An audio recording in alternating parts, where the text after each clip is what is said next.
Vega. See. Look how big Vagar is. And he just blends right in. I just find it hard to believe that not one person saw Vagar come. They were anticipating that so that Aemon could get involved with his dragon Vagar, which is in comparison, in size comparison, the biggest dragon there in House of the Dragon. He's the biggest, he's the oldest. You kind of know like what's gonna happen. You kind of know what's about to happen, but it's like, let's see. What we didn't expect was Aegon coming with his dragon Sunfire, and it's like, okay, what are you gonna do now? You're not trained in battle. He doesn't even speak High Valyrian to his dragon, which you see every dragon rider, they speak High Valyrian to their dragons. Aegon is the only one that speaks English to Sunfire. Only word he told Sunfire was Jacaerys, and everybody knows that. Everybody knows that's Dragonfire. Now we got this idiot Aegon joining a fight he has no business joining, has no training, looks scared as hell, can't even speak High Valyrian, speaking plain English to Sunfire. Whose dragon is that?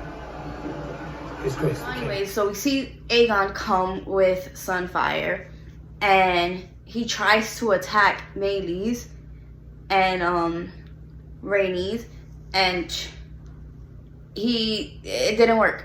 It didn't work.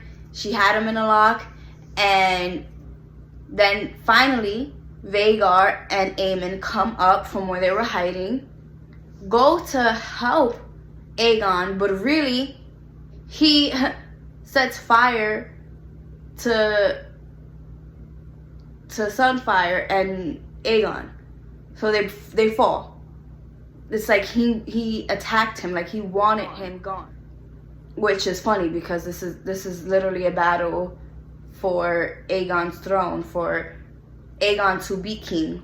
But I feel like we all know that Aemon has some type of animosity towards Aegon, especially since last episode that he was making fun of him, and we all know he's always been his first bully, basically. Wow. Like, Vagar's size is incredible. He's huge. Look, Cole's relieved, like, oh my god, Aegon has some help now. Look, this is insane. Vagar's size in comparison to Sunfire and Meleys is ridiculous. Look, Aegon's like, I got help! Back the guts! Check on it! Straight for his brother. Straight for his brother.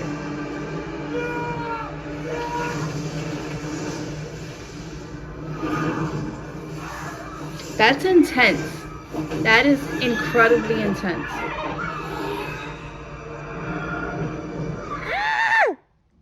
I can't believe that Aemon just tried to get rid of Aegon. Like, that's what I just seen? After everything, after I will defend you with Vagar, I will defend the city with Vagar, I got you, all that, like, really?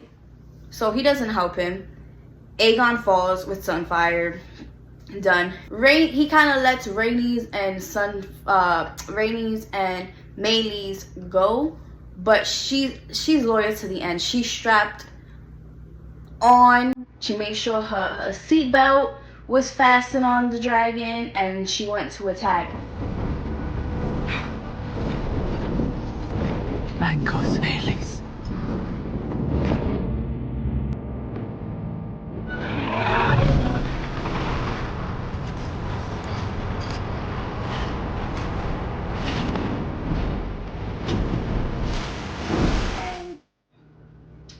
Vagar snapped Meleys' neck, like kind of broke it, or he latched on, like bit it.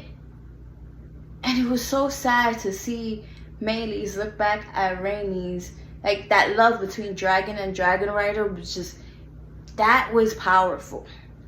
Besides how poetic, I think I said it before, but besides how poetic and amazing it was to see these dragons flying, fighting, really giving meaning to Dance of the Dragons, like, it was beautiful and sad at the same time.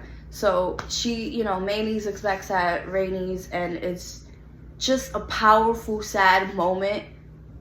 You know, I wanted to cry, but I kept it together. But, you know, and Rhaenys kind of accepted her fate and she's done. And, you know, at the end we kind of see, you know, Cole, he kind of fell on the battle, like he was useless, looking for Aegon, and he finds Aemon with a sword. You can't tell what he's about to do, but it's a little weird. And he's like, you know, where's Aegon? Where's your majesty?